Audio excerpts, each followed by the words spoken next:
Hello, welcome back to my channel. I hope you're all okay. So this is part 3 of my video series of me making a school inlay. So let's see if I can get it to work.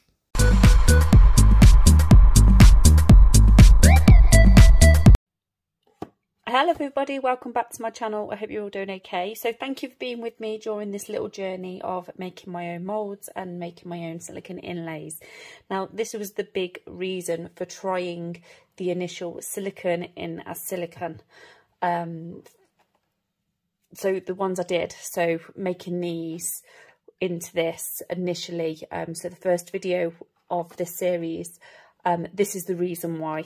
So I've made the mould, which you've seen in my previous video. Now it's a matter of making the inlay. This is quite nervous for me. I'm quite nervous, sorry, about it, because this is a fresh mould. Obviously it's not as old as this particular one. I've had this now for years, so I know it's very, very fully cured, and I kind of had a little bit more confidence, I think, in the demould of that one. However, I am hoping that the demould of this one works. Again, I'm going to spray it with my silicone lubricant that I've got. Again, I just looked at all the properties that were in the mould release that I saw on Amazon and thought, instead of buying myself a mould release, I would use this silicone lubricant. Again, I've had this absolutely ages. As you can see, it's covered in paint, and when I used to do paint pours, I used to use the silicone to make the cells. So again, I'm going to be spraying this into this mould and using the brush that I've got here to make sure I get through all the nuts and crannies, to make sure that it's completely covered with this lubricant. There is a bit of glitter loose on this, because obviously the initial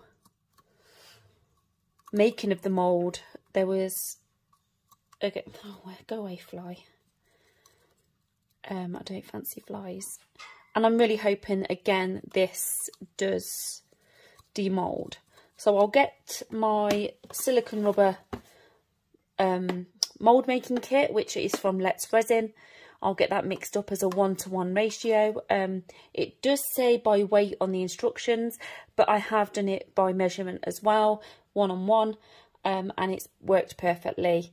So let's hope this works. So I'll get it all mixed now. Okay, so I've sped this bit up. So I used 41 grams of the A and 41 grams of the B to be able to fill this mould up for you guys.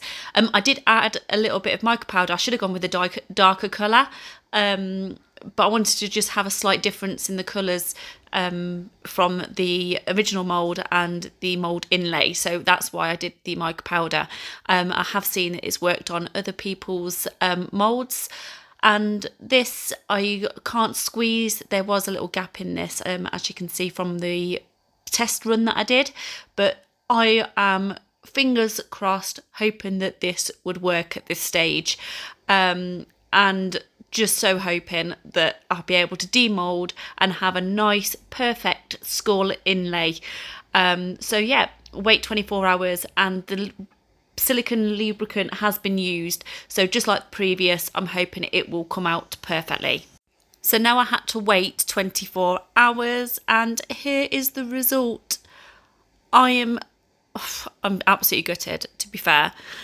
Going by my very first go, it didn't work. This particular time I used a LetsResin to make the original mould, and then I used the LetsResin silicone maker to make the silicone inlay. That is bound to each other. There was no way this was coming out. I tried to question myself, was it because I added the mica powder? That is not the case. I even reached out to Claire's Crafty Corner, so if anyone follows her, go and follow her, she's amazing, and asked if she's ever given it a go. And we kind of come up with the idea that it's the fact that it's the two same brands. Now this is me trying to see if it was just bound at the top and if there was a way that I can cut it to be able to then get the underneath of the mould to get it out. There was no way. It was literally LetsResin on LetsResin doesn't work. It might be worth myself maybe trying a different brand for the inlay, but I had to get this skull inlay done, so I had to go back to my original plan and just bear with it and get the polymer clay out. But this, I was gutted. So don't put resin, LetsResin and the same brands together. It don't work.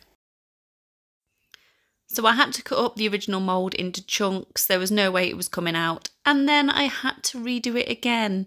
Now I want an inlay of this, so a shape of this. So I had to do the polymer clay, and this is what I did. So I played with the polymer clay, I popped in the silicone and I left it 24 hours.